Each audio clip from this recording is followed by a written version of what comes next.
Welcome to the Liberty Insider. This is a program that is designed to inform you on religious liberty issues in the US and around the world.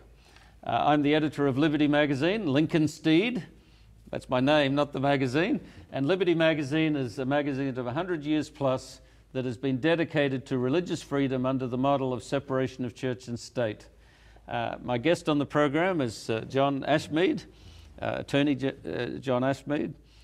You're the Associate Director of Public Affairs, big mouthful, Public Affairs and Religious Liberty for the Seventh-day Adventist Church in its Atlantic Union, which is basically the northeastern of the United States.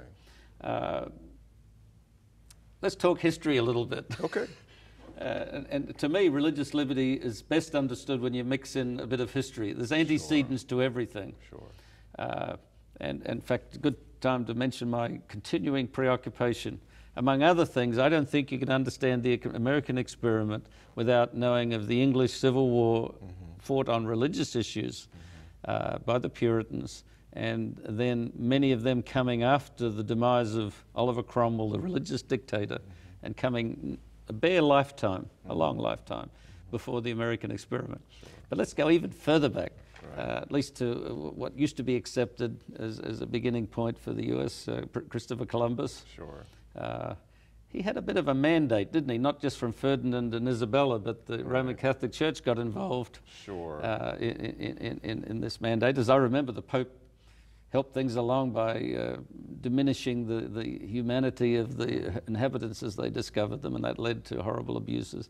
But there's that famous scene that's been in many movies, Christopher Columbus, who wrote about it, planting the flag for Spain. Right. Now it's Spanish territory, because the British did it and the Americans recently planted it on the moon. Right. We haven't been able to do much with the moon since. Right. But you know, what was going on there? Is there a legal model that even perhaps might pop up at the moment, or is that just another age, and the age of exploration and domination and conquest? Sure.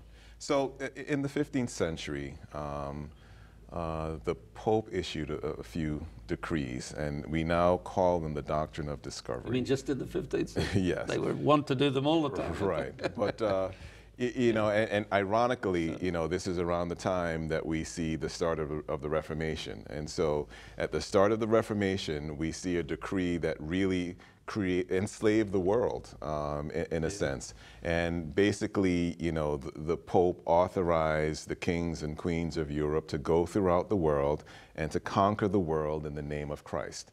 And that's exactly what they did. They planted a flag and they planted a cross. And this was done across Africa. It was certainly done in the Caribbean and in North and South America. And, you know, basically this authorized the nations, whoever got there first, you owned it. And so there was a race around the world to basically enslave and take the resources and claim the land for the countries of Europe. And under that model, it pretty much continued right up till World War II, in my view. It continued all, you know, there are two cases that come to mind, but there is a Supreme Court case named Johnson versus McIntosh, and there is a Supreme Court for the state of Tennessee case that really go into detail on this issue and, you know, basically focus and attribute the authority of the countries to do that all the way back to these papal decrees. One case, State v. Foreman, dealt with a Native American, I think from the Cherokee tribe, committed a murder in state territory, and the question was, could he be tried for murder under state law, or, you know, would he have to be tried for murder under the Indian law? And the basic outcome of the case, which is also consistent with the Supreme Court cases, the United States gained right to the land via taking the land from the British by revolution. So whatever rights the British had, we inherited those rights by revolution. Sounds like might makes right to me. Might makes right. Yeah. And so, you know, that's something that Native American people have been dealing with for quite some time in the court system when they have challenged the taking of their lands. The typical response from the court system is, yeah, we got the land from the British, who got it by the doctrine of discovery. So they did link it to the doctrine of discovery. Linked it back all the way back to the doctrine of discovery. Which is interesting, because the British were clearly by that age of discovery. I'm trying to get it straight, but it couldn't have been under the before Henry VIII. So it was clearly in an age of English Protestantism. Right. Right. So why would England accept that papal authority? Right. And it's interesting, the case in State v. Foreman mentions the fact that, you know, despite the Protestant Reformation, the Protestants, they still bow to that authority, obviously because of the benefit. They're keeping the land that they're claiming. It's very convenient. And you know, but when you begin to look at our system, you know, and you start talking about the Declaration of Independence, and we hold these truths to be self-evident, and you know, we sort of stop there because it talks about our highest and noblest ideals. But when you read through the full Declaration of Independence, it then starts talking about the savage Indians that, you know, we have to destroy before they destroy us.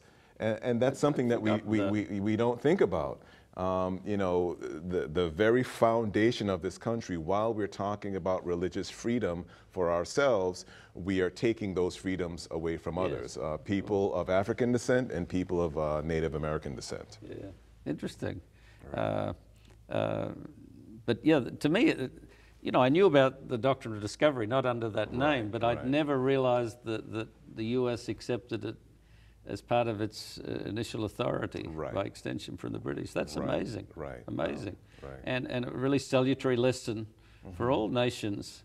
It's a mixture of church and state to start with. Why would a church authority, the Pope in this case, exercise a true legal power to a civil country, especially one that had cut loose from it in theory? Right. But it also shows, which the law shows over and over again, once you accept it, you've established that power is now enforceable, isn't it? Right. The dictates. But it really talks about, in a sense, how significant parts of the world was Christianized. It was by force. Well, and I used to listen a lot to Christopher Hitchens, journalist turned atheist apologist. He probably was always an atheist, but he became radical toward the end.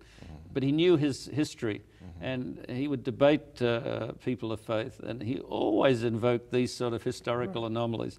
And there's not much defense for it that in the political Christian era, the Middle Ages on, in the name of religion, horrible things were done that you cannot defend from the Bible. So I don't need to defend it when I say this is Christianity run amok, Christianity off the rails. And the Roman Catholic Church, to their credit, have had some acknowledgement of their errors during that period. Whether they've structurally moved beyond that, time will tell, perhaps not. But there was a document, Memory and Reconciliation, where they apologized for many of these abuses, including the Inquisition itself, treatment of the Jews, and so on. But it is an interesting record. It is. You know, it's interesting that you raise the issue of apologies. The United States, I think in a defense appropriation bill in 2009, when President Obama, there's an apology to Native Americans. It's hidden in that bill. Well, he got into some trouble for apparently apologizing. Remember? And statements have been made over and over again, and I don't need to define when they were because they're repeated, that no public official, and particularly a president, should ever apologize for America. I mean, that is a thoroughly un-Christian, illogical point of view. In fact, I think a country in some ways can be greater for acknowledging its errors, or else it will repeat the error. If it's a large enough error, and in this case, to abuse whole peoples thinking you were justified. Does anyone want to think that the US would repeat such a thing? So to apologize would be great. In this regard, you reminded me that not too long ago, the US, I think the Supreme Court made some statement about the detention of the Japanese as a great injustice and wrong and so on, and the reparations were not much. But to me, it's very telling that even after that somewhat apology, only a few months ago it was stated again from high officials that that was not too wrong and that we might need to repeat it with other peoples. Right, exactly. And that's the point. When I was in law school, we studied that case, and you know, with the horror of it, and you know, naively at that time, we concluded that that could never again happen in the United States. But I think if a catastrophic event happens and people become fearful of their neighbors, this is exactly what we can see take place. You know, and when we look at this country and our impact around the world, you know, we need to be careful as a nation, you know, that we respect the rights of other nations to self-determination as we negotiate with them, as we interact with them, that we don't come in and dominate and basically impose our point of view on them. And that's the lesson that we need to learn from this. This was the foundation of the country, that this is how the country was framed, but we don't need to continue the same mistakes of the past into the present. Yeah, it's a good lesson, but it may not be easy to follow. Right. And you know, the US, like any other country, is made up of fallible human beings. I think most people accept that, of course. An individual human being, you know, we're not just feet of clay, we are clay. But in the US, I think it's harder than for many countries to come to grips with, because there's this residual American exceptionalism, which has religious origins. I think it goes back to the papal pronouncements. But even people that don't have a religious view sort of buy into it, that it's you know, it comes different ways, the indispensable country, the only free country. You express it different ways, or it goes back to city built on a hill by you know, Winthrop made that statement. Of course, that was before the US was a country. Manifest destiny. But manifest destiny. You know. And these have all been, they've had their positive side, but their negative side is it excuses great structural abuses where you know, you've cast people as subhumans, you've effectively genocide against the Indians. And basically what we're saying, and what this is talking about, is that God is on our side, and God is mandating that we go out and conquer and take control of the world. And that's the real danger. You know, God is a God of love, and He wants you to serve Him out of love and not at, you know, with a sword to your neck or a gun to your head. Yeah, Abraham Lincoln, I think, had a good understanding of it, and he was not what you'd call a Orthodox Christian, but he had a Christian faith. But remember, he said both sides prayed to God in the Civil War. God can't be on both sides. So, you know, we really need to think that through. But there is a danger in the future, I believe, that the US will forge ahead feeling morally immune from any criticism. And we make these statements repeatedly. God has called us to do something. God is motivating us. God is directing us. You know, we are God's special people in the world, and that's a dangerous way of thinking about things. Absolutely. And you know, it really can impact freedom. And you know, I've quoted before because it tickles my fancy. I remember not too long ago now, I guess 8, 9 years ago, I remember President George Bush Jr. Making a comment. This is exactly what he said. He says, God has blessed America, and He couldn't have blessed more deserving people. Wow. We'll take a break now and come back for a further discussion of this. There's huge ramifications on tracking this original papal edict or rule for conquest, and its echoes even today. Stay with us.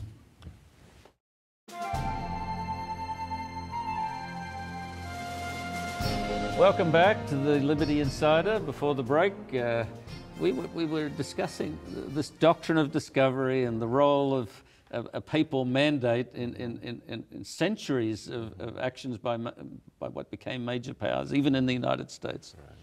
So let's talk again. What are we left with today? Is it just a historical anomaly, or do you think this is really part of national assumptions and actions?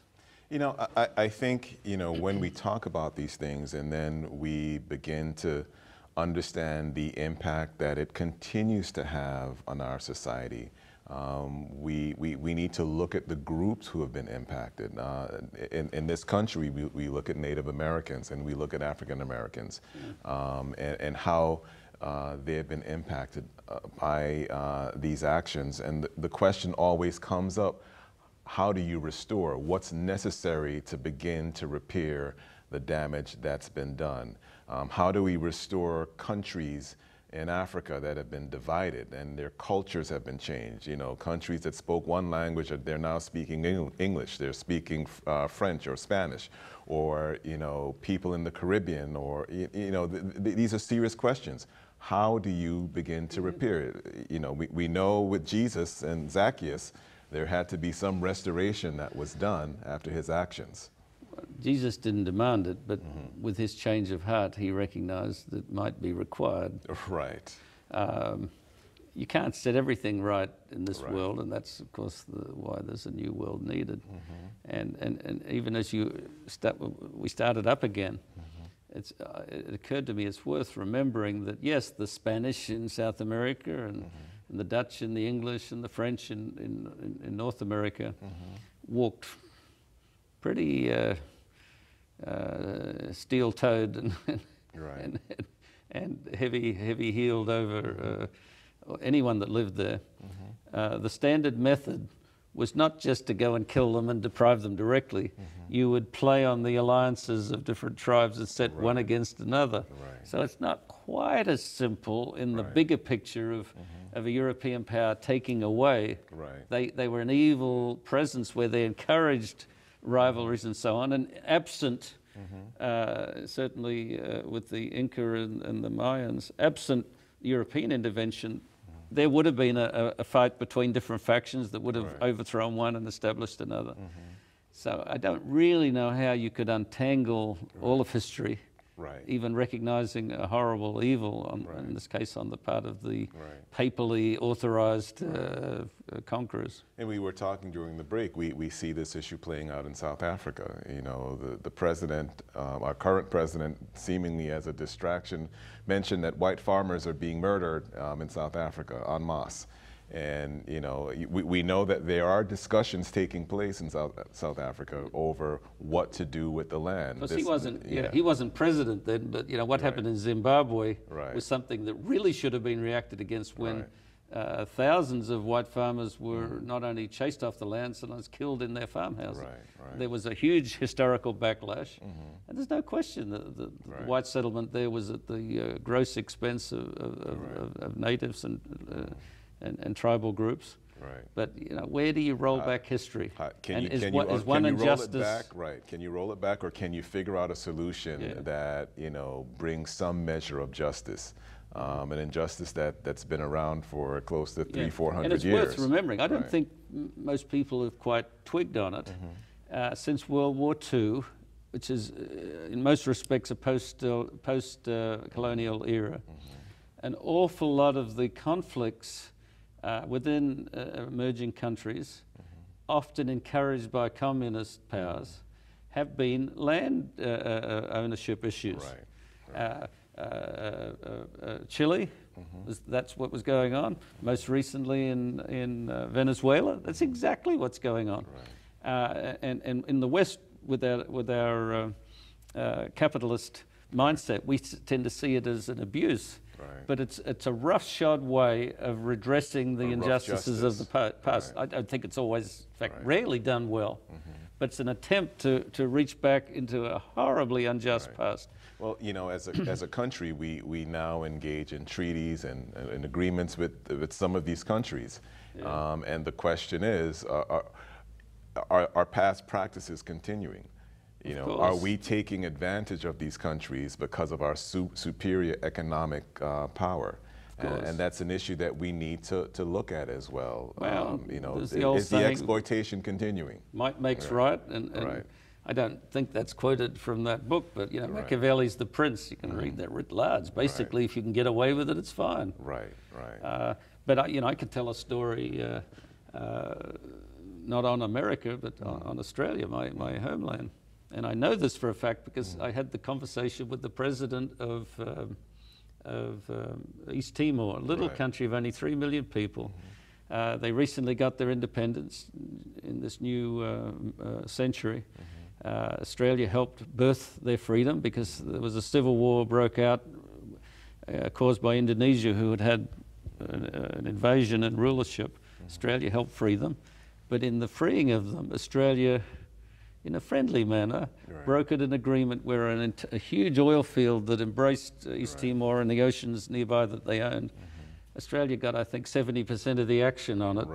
And the president was very unhappy. Oh, yes, they took advantage of us. But might makes right. What position was in he to challenge it? So basically, you know, the strong nearby power took advantage of a weaker neighbor and took most of their goods.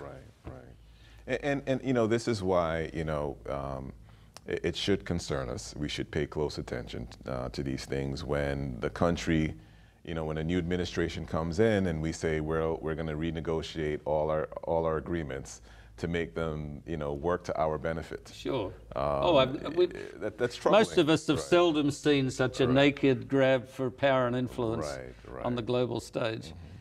You know, we can't question it's hard to question what was going on inside the president's head, but you know, maybe he probably does feel perfectly justified, but in the norms of how countries operate, they've often done these same things, but under cover of palaver and all the rest. But here it's just it's up front, and it makes you wonder if we're now entering a new era of discovery where we're just or I was going to say a new age of barbarism, but yes, discovery was an age of barbarism, but under the cloak of frilly collars and hosen doublet and the musket, or not the musket even then, but you know. Firearms, which that was usually the single thing that won the day as they were coming in.